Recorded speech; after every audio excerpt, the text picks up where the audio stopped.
Olá, meus amigos.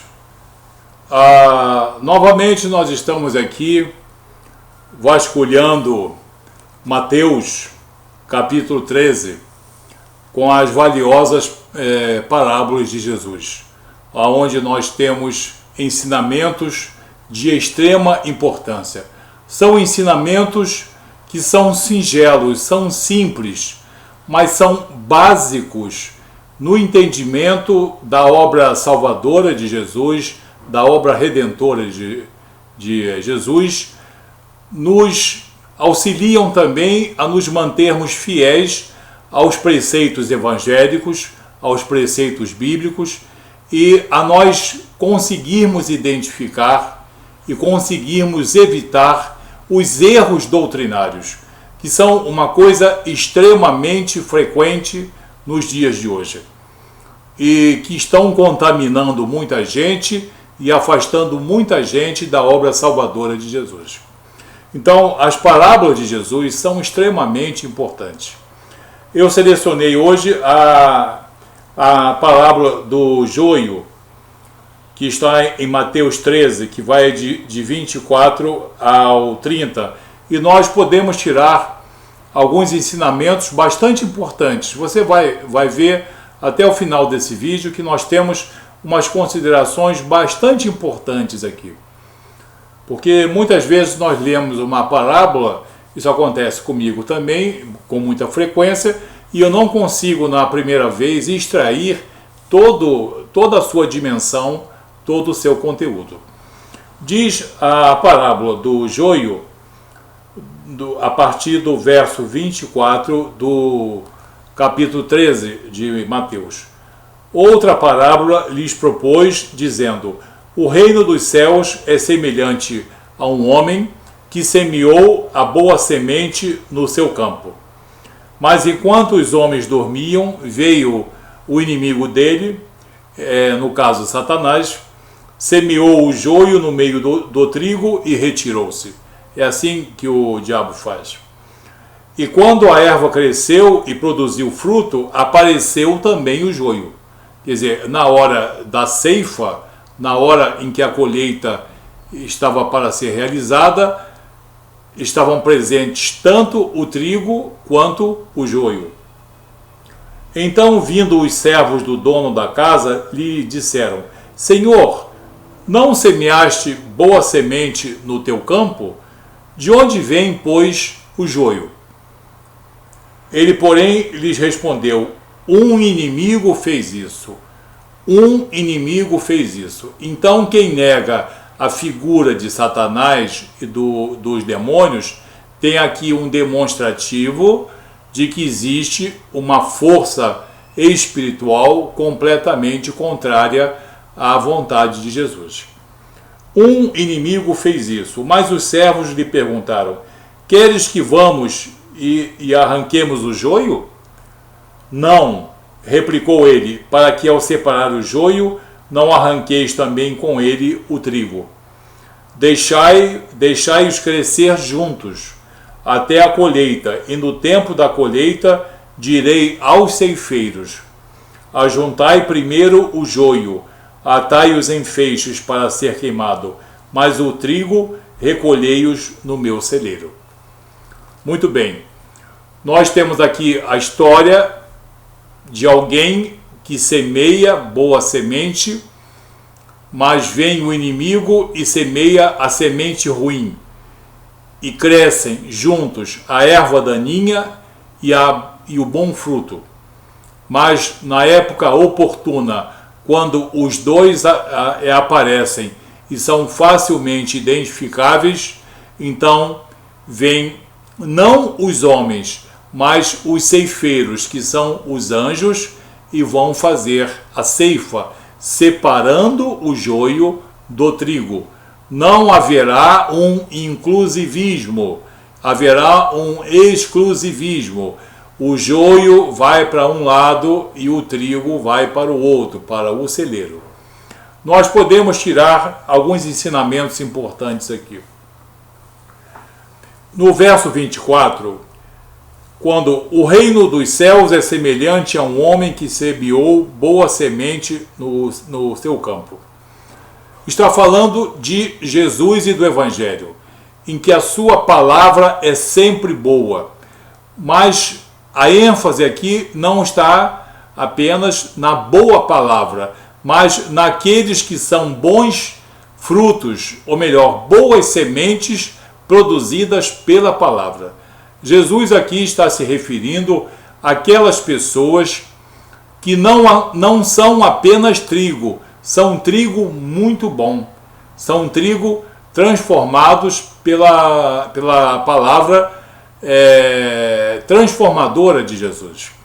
Então, a boa palavra e a boa semente, sementes selecionadas. Você sabe que quem quer fazer uma boa colheita tem que plantar não apenas sementes, mas sementes de preferência selecionadas. Sementes que certamente vão dar bons frutos. Por isso elas têm que ser selecionadas. Em segundo lugar, enquanto os homens dormiam, veio o inimigo deles, semeou o joio no meio do trigo e retirou-se. Satanás e seus demônios andam sempre no meio do povo de Deus, querendo parecer povo de Deus. Repito, Satanás e os seus anjos, com os seus ensinamentos deturpados, andam no meio do povo de Deus, andam até muitas vezes no seio das igrejas, semeando contenda, semeando doutrinas que não são de acordo com os preceitos de Deus, mas são segundo o preceito de homens e o preceito de demônios. Então, cuidado, porque no meio do trigo existe também o joio, a semente ruim, que é lançada para trazer confusão. No 26, e quando a erva cresceu e produziu fruto, apareceu também o joio.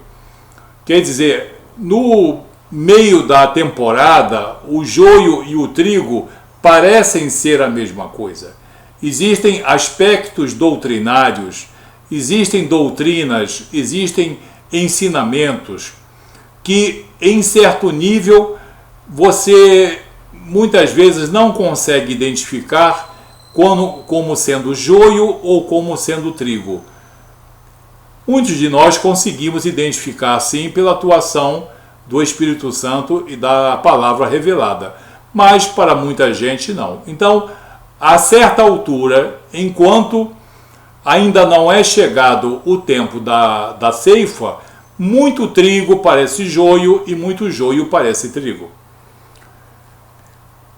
No 27, então vindo os servos do dono da casa, lhe disseram: Senhor, não semeaste boa semente no teu campo? De onde vem, pois, o joio? Nós sabemos que o joio é semeado sempre pela atuação maligna de Satanás, do diabo e de seus anjos caídos, seus demônios. Ele, porém, lhes respondeu: um inimigo fez isso, o diabo. Mas os servos lhe perguntaram: queres que vamos e arranquemos o joio? Não, não, replicou ele, para que ao separar o joio não arranqueis também com ele o trigo. Nós vemos aqui a tolerância e a misericórdia de Deus e a capacidade regeneradora do Espírito Santo de Deus. O que diz aqui quando os seus servos querem fazer a separação entre o joio e o trigo? E ele no verso 19 diz: não, para que não arranqueis também com ele o trigo. Aqui está manifesta a tolerância e a misericórdia de Deus e o poder transformador, como eu disse, do Espírito Santo de Deus. Embora muitos escolham ser joio e muitos escolham ser trigo, a escolha final só pode ser feita pelos critérios de Deus. Muitas pessoas são joio, e todo mundo sabe que são joio, São pessoas violentas, profanas, são pessoas sem nenhuma disciplina moral e espiritual, não têm nenhum compromisso com Deus, só têm compromisso com as coisas profanas. Eles são evidentemente joio. Nós não estamos julgando, estamos apreciando. Eles são joio e isso é de conhecimento público.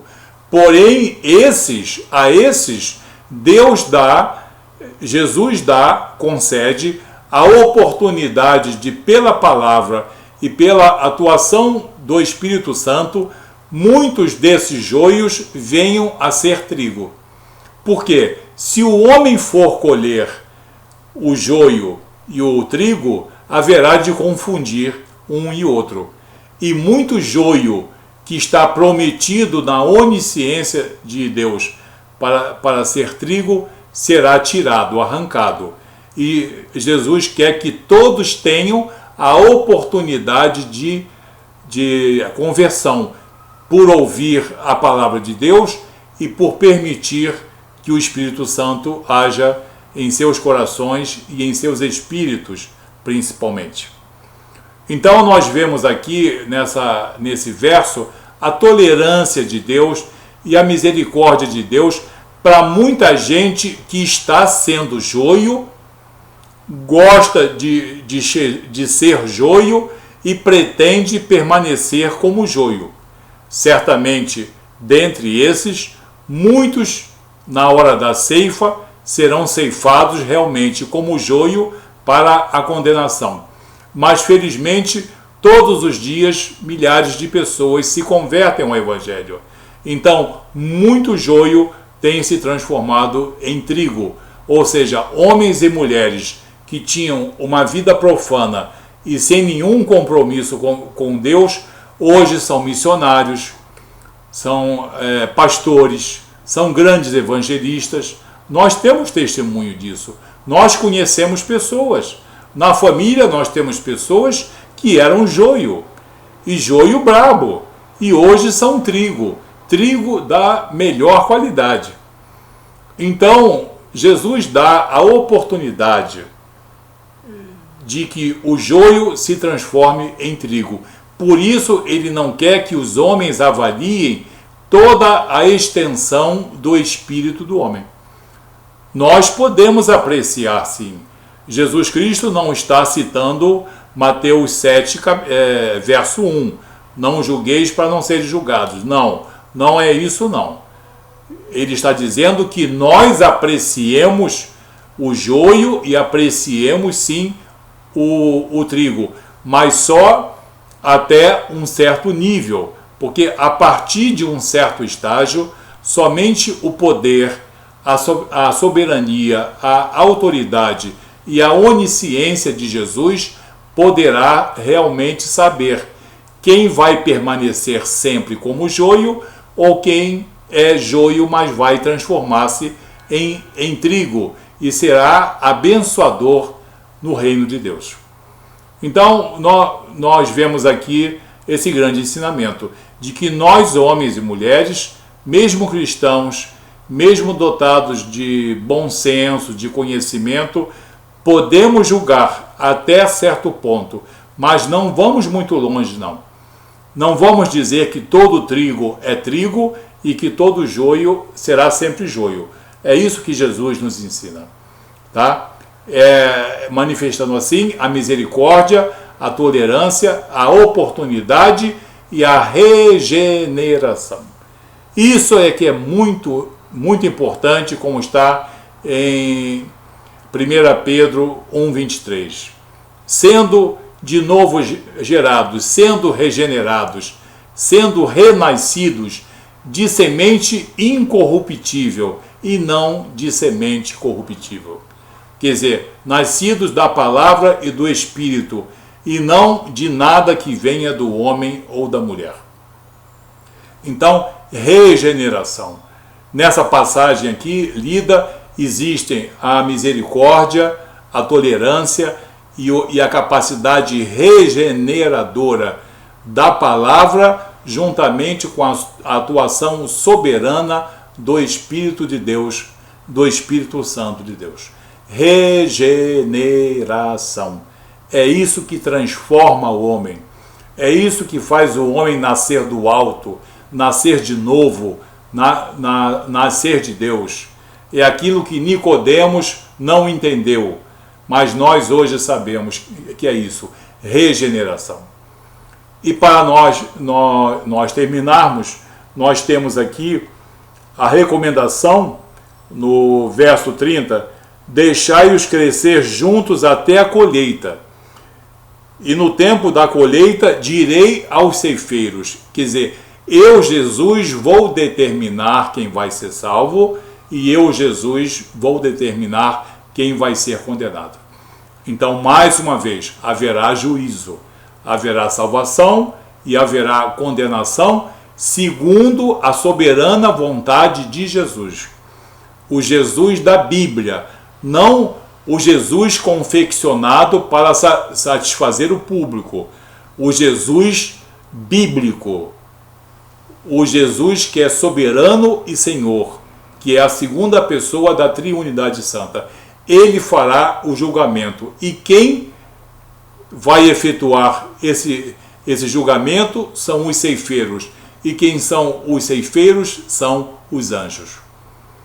Os anjos, que são espíritos superiores, puros, criados por Deus para servi-lo, para efetuar a vontade soberana de Deus, de Jesus e do Espírito Santo.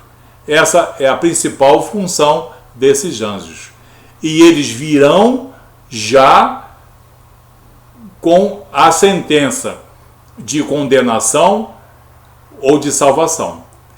E as pessoas, as almas nos casos, os espíritos, serão conduzidos, eles não vão, eles serão conduzidos soberanamente pelos anjos para um lugar de condenação ou para um lugar de salvação. Então, o nosso livre-arbítrio aí termina. Antes disso termina. As pessoas que andam ensinando de que o Espírito vai e que o Espírito vem, e que o Espírito escolhe vida, escolhe provação, lei da ação-reação, lei do karma, essas coisas todas, está desmentido aqui nessa parábola de Jesus e em outras também. Os anjos virão e ninguém poderá resistir à carta de sentença que eles trazem. Carta de sentença para uns de salvação e para outros de condenação. E ninguém vai para o céu e ninguém vai para o inferno, não. As pessoas são conduzidas soberanamente e de modo irresistível pelo poder desses anjos, a quem ninguém pode resistir, porque eles são ministradores da sentença de Jesus e são espíritos extremamente poderosos para levar qualquer relutante, qualquer hesitante, ou para a esquerda, ou para a direita, ou para a salvação, ou para a condenação. Os anjos não vêm discutir doutrina, eles vêm cumprir a vontade soberana de Jesus. E a vontade soberana de Jesus, ela consta de maneira superlativa nas Escrituras, nos profetas, nos apóstolos e nos ensinamentos de Jesus. Então, vamos ler essa parábola, que parece ser uma coisa mais antiga, mais exaustiva e mais repetitiva possível, mas agora eu creio que muitos de nós, lendo e relendo Mateus 13, do verso 24 ao verso 30, vai conseguir raciocinar dentro da palavra revelada. Sim, raciocinar dentro da palavra revelada, para ver como é que anda a nossa vida espiritual, o nosso caminhar espiritual, o meu, o teu e de todas as pessoas que nos cercam, tá? Nós estamos no meio do joio, no meio do trigo. A ninguém devemos negar a palavra salvadora existe o processo de regeneração. Nascer de novo significa única e exclusivamente regeneração, nascer do alto, nascer de Deus, nascer pelo poder da palavra e do Espírito. Existe juízo, sim. Existe ceifa, sim. Existe o juízo de Jesus e os anjos são os efetores soberanos e irresistíveis da sentença determinada por Jesus. Amém? Então, vamos dar um certo limite ao nosso arbítrio, vamos ser mais atentos à palavra revelada nos evangelhos. Porque com uma parábola dessa nós aprendemos bastante o que é acerto e o que é erro, o que é ter uma vida espiritual segundo os preceitos estabelecidos por Jesus e o que é viver contrário a isso e estar sob risco de condenação eterna. Amém? Que tenhas um dia abençoado em nome de Jesus. Até o próximo vídeo. Muito obrigado.